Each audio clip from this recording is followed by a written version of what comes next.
अस्सलाम जी। उम्मीद है कि आप सब लोग खैर खैरियत से होंगे। सर आज हम एक नया टॉपिक शुरू कर लेते हैं जिसका नाम है using the work of expert.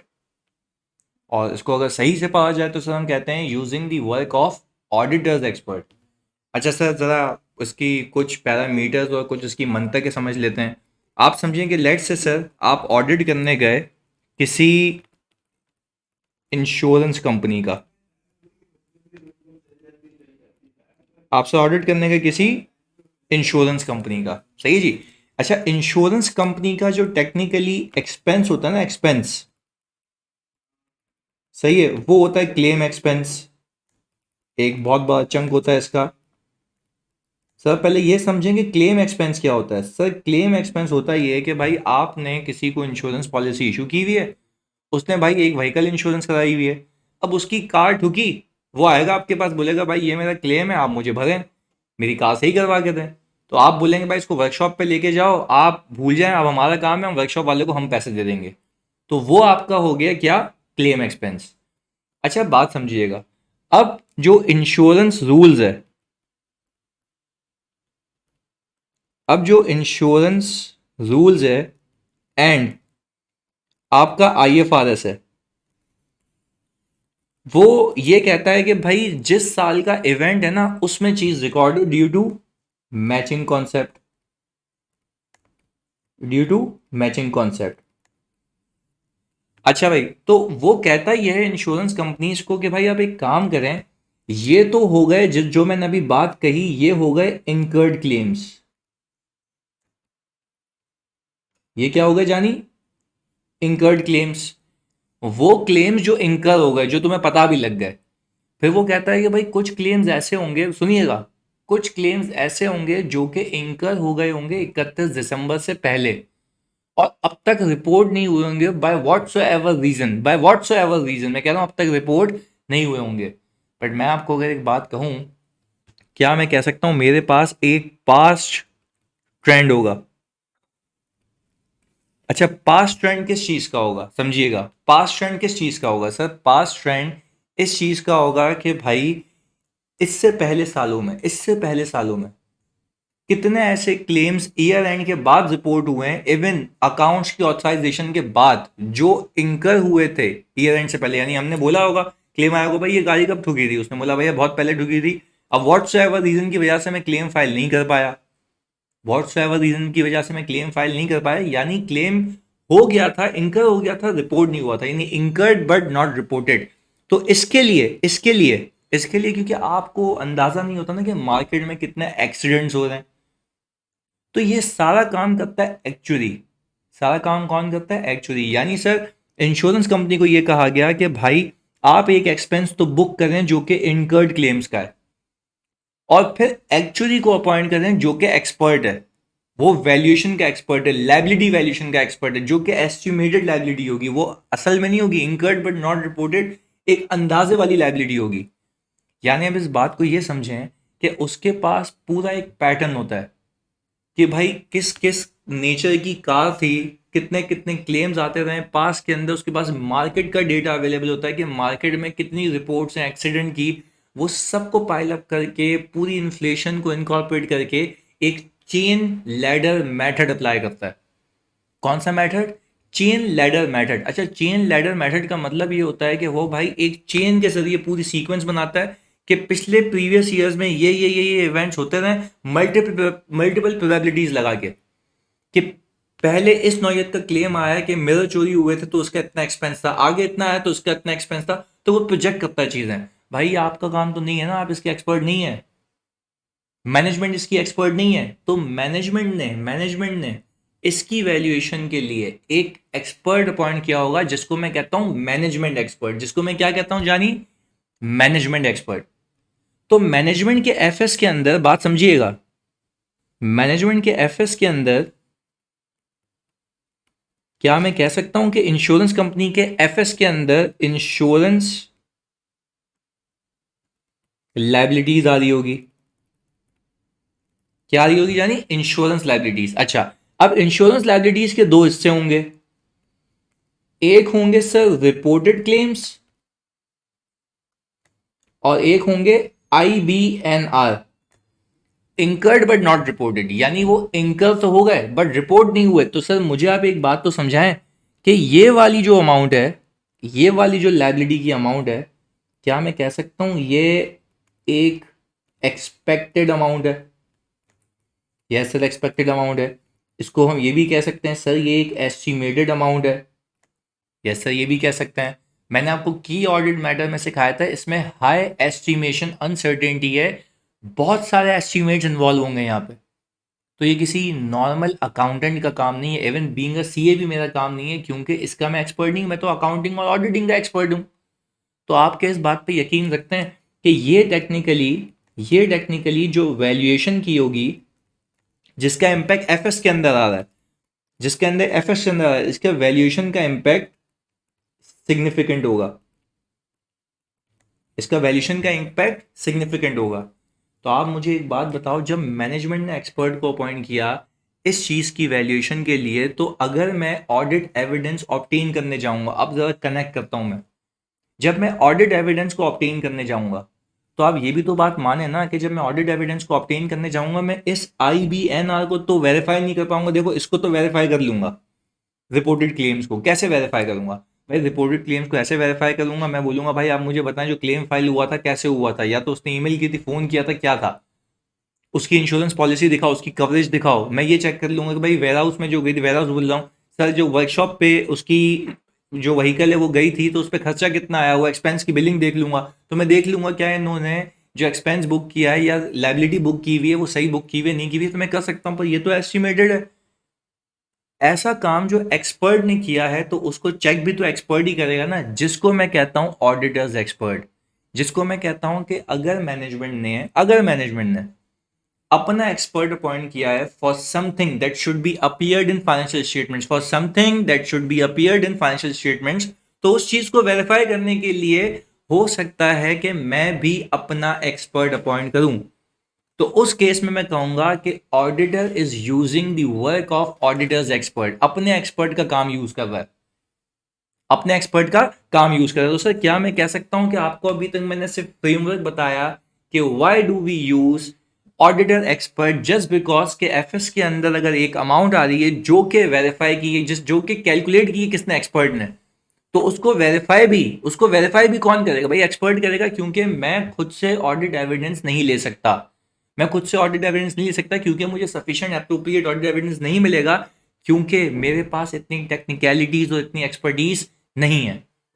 एक और एग्जांपल देता हूं। मैंने कहा चलें सर ये तो हो गई एक चीज, मैंने कहा सर ये तो हो गई हमारी एक चीज, सही जी, हम दूसरी एग्जांपल पे चलते हैं। मैंने कहा सेकंड एग्जांपल, भाई कंपनी है, कंपनी के पास प्लांट है, बिल्डिंग्स हैं, और इन दोनों को कंपनी ने जानी इन दोनों को किस पे रखा हुआ है? फेयर वैल्यू मॉडल पे, या you can say sir revaluation model. अच्छा, अब मैं आपसे एक बात पूछता हूँ, भाई ये जो प्लांट है ये हाईली इंटीग्रेटेड होगा, रेडिली एक्टिव मार्केट तो इसकी नहीं होगी कि आपको फॉरेन से फेडेक्स से सबूत मिल जाए। तो मुझे आप एक बात बताइए, फॉरेन से आपको सबूत नहीं मिलेगा तो दैट मीन्स कि देर इज अ रिस्क कि आप एक एविडेंस ऑब्टेन नहीं कर पाए, वो तो स्कोप लिमिटेशन बन जाएगी। तो आप मुझे एक बात बताएं, मैनेजमेंट ने क्या किया? मैनेजमेंट ने एक एक्सपर्ट अपॉइंट किया, मैनेजमेंट क्या किया? एक एक्सपर्ट अपॉइंट किया जिसको मैं कहता हूं वैल्यूअर। ये पाकिस्तान इंजीनियरिंग काउंसिल से सर्टिफाइड होता है। पाकिस्तान इंजीनियरिंग काउंसिल से कौन क्या होता है? ये इंजीनियर्स होते हैं, ये एक्सपर्ट होते हैं वैल्यूएशन के, प्रॉपर्टी वैल्यूएशन के, एसेट्स की वैल्यूएशन के। इनको पता होता है एक एक पुर्जा कितने का बिका है, वो प्रॉपर वैल्यूएशन करके देता है, प्रॉपर वैल्यूएशन करके देता है। तो मैं आपसे ये बात पूछूं, क्या मैं कह सकता हूं कि मैनेजमेंट ने एक्सपर्ट अपॉइंट किया है जो कि सर्टिफाइड बंदा था टू वेरीफाई प्लांट, यानी भाई उसने प्लांट की वैल्यूएशन करा यानी लेट्स से अगर कैरिंग अमाउंट 80 मिलियन थी और फेयर वैल्यू 120 मिलियन थी, तो 120 मिलियन किस पैरामीटर पे निकाली गई है, क्या वैल्यूएशन टेक्निक्स यूज हुई थी। मैं बीइंग ऑडिटर नहीं कर सकता, मैं वैल्यूएशन एक्सपर्ट नहीं हूँ सर, मैं ऑडिट का और अकाउंटिंग का एक्सपर्ट हूँ, उसमें आप बात करें। तो क्या आपको नहीं लगता कि जब आप प्रॉपर्टी प्लांट एंड इक्विपमेंट को ऑडिट करने जाएंगे तो उसमें जो प्लांट होगा वो फेयर वैल्यू पे होगा। तो आप चलें फॉर द ईयर की डेप्रिसिएशन रिकैलकुलेट कर लेंगे, but what about fair value जिस पे आप लेके जा रहे हो, सरप्लस का मसला है भाई। सरप्लस गलत आएगा तो तुमने फेयर वैल्यू गलत वेरीफाई की। तो भाई आप इतने एक्सपर्ट नहीं है, तो for that purpose you will also use auditors expert, क्योंकि आपको उसकी नीड होगी, क्योंकि आपके पास उसकी एक्सपर्टीज नहीं है, उस एरिया की एक्सपर्टीज नहीं है। उस एरिया की एक्सपर्टीज चाहिए क्यों तुम्हें सर? इसलिए मुझे उस एरिया की एक्सपर्टीज चाहिए जस्ट बिकॉज कि मैं ऑडिट कर पाऊँ, ऑडिट एविडेंस ऑब्टेन कर पाऊँ, क्योंकि मेरे लिए एक स्कोप लिमिटेशन आ जाती है। एक और एग्जांपल देता हूँ। मैंने कहा था तीसरी चीज, एक लॉ सूट चल रहा है, यानी एक केस चल रहा है, सही है जी। अब उस केस की रिपरकेशंस क्या होंगी कि भाई उससे जो नतीजा आएगा उसका इम्पैक्ट कितना होगा, ये मुझे नहीं पता, ये मुझे नहीं पता। अच्छा, अब मुझे आप एक बात बताएं, इंश्योरेंस कंपनीज के ऊपर एक केस चल रहा है अभी कि भाई हमारी प्रोविंशियल रेवेन्यू अथॉरिटीज कह रही हैं कि भाई आप हमें सेल्स टैक्स दें, आप हमें सेल्स टैक्स दें, सही है, सर्विसेज पे। जबकि इंश्योरेंस कंपनी कह रही है कि भाई ये सर्विसेज हम नहीं दे रहे, हम उस सर्विस की डेफिनेशन में नहीं आ रहे जो आपने लिखी हुई है। ये एक फाइनेंशियल अरेंजमेंट है, और बाकी दुनिया में भी हर कोई इसको फाइनेंशियल अरेंजमेंट कहता है। ये एक कंटिजेंट कॉन्ट्रैक्ट है जिसके होने पे हम उसको लॉस उसका बियर कर लेते हैं। तो खैर पंगा ये चल रहा है, फड्डा ये चल रहा है। तो प्रोविंशियल रेवेन्यू अथॉरिटीज ये कह रही हैं कि भाई हेल्थ इंश्योरेंस पे और लाइफ इंश्योरेंस पे आप हमें सेल्स टैक्स दें, जबकि वो लोग मना कर रहे हैं। वो कह रहे हैं this is not service, this is a financial arrangement. और फाइनेंशियल अरेंजमेंट क्या है कि एक इवेंट के होने पे हम उसको पैसे पे करेंगे, बीमार होगा तो पैसे पे करेंगे। खैर ये फटा चल रहा है। मुझे एक बात बताओ भाई, इसका नतीजा क्या आएगा? मेरे पास कोई प्रेसिडेंट भी मौजूद नहीं है, तो मैं तो इसका एक्सपर्ट नहीं हूं। तो क्या आप ये बात पे यकीन रखते हैं कि मैनेजमेंट ने सही है इसके लिए लॉयर अपॉइंट किया होगा? इसके लिए क्या अपॉइंट किया होगा? लॉयर अपॉइंट किया होगा। अच्छा, लॉयर ने सही जी एक सजेशन दी होगी। वो सजेशन दोनों में से कोई एक हो सकती है, या तो आउटफ्लो प्रोबेबल होगा, सही है, या पॉसिबल या अनलाइकली होगा। पॉसिबल या अनलाइकली होगा। भाई मुझे एक बात बताओ, यहां पे लाइकली भी लिख लेते हैं। अच्छा, ये लॉयर अपने अल्फाज यूज करते हैं, हम आईएफआरएस में भी यूज करते हैं। अच्छा, अब अगर पॉसिबल है तो सर यहाँ पे आईएफआरएस के हिसाब से डिस्क्लोजर आता है, और यहाँ पे वो रिकॉर्ड होता है। पर पहला मसला तो ये, मुझे ये भी नहीं पता ना कि भाई जीतेगा हारेगा, तो ये तो मैं सामने वाला जो लॉयर है उसका, उस पर मैं बिलीव कर रहा हूँ। तो ऐसा हो सकता है इतना सिवियर केस हो कि तुम्हें sufficient appropriate audit evidence obtain करने के लिए you may need a expert. पर कौन सा एक्सपर्ट सर? क्या वो एक्चुअल लाइबिलिटी का एक्सपर्ट है? No sir. क्या वो प्रॉपर्टी का एक्सपर्ट है? No sir. पर सर वो एक लॉयर है, वो एक लॉयर है, वो अपनी फील्ड का एक्सपर्ट है, but that person is not a expert of accounting and auditing. Yes, we are the expert of accounting and auditing, but we are not expert of lawsuits and cases. तो उसके लिए हो सकता है कि मैं कौन अपॉइंट करूं सर? अपना लॉयर अपॉइंट करूं जो एक इंडिपेंडेंट व्यू देगा, ताकि मुझे एक सफिशिएंट अप्रोप्रिएट ऑडिट एविडेंस मिल जाएगा कि हाँ भाई सही है, ये जो सामने वाला लॉयर कंक्लूड कर रहा है मैं भी वही कंक्लूड कर रहा हूँ, वो बताएगा। तो फिर हमें एक तसल्ली हो जाती है, हाँ यार एक इंडिपेंडेंट सोर्स मुझे कह रही है और वो सफिशिएंट और रिलायबल एविडेंस है जिस पे मैं रिलाय कर सकता हूँ। तो सर आई होप आपको इस क्लास में ये समझ आ गया होगा कि using the work of audit expert क्या है। अब मैं इसकी डेफिनेशन रीड कर देता हूँ, फिर सवाल को इस क्लास को कंक्लूड करते हैं।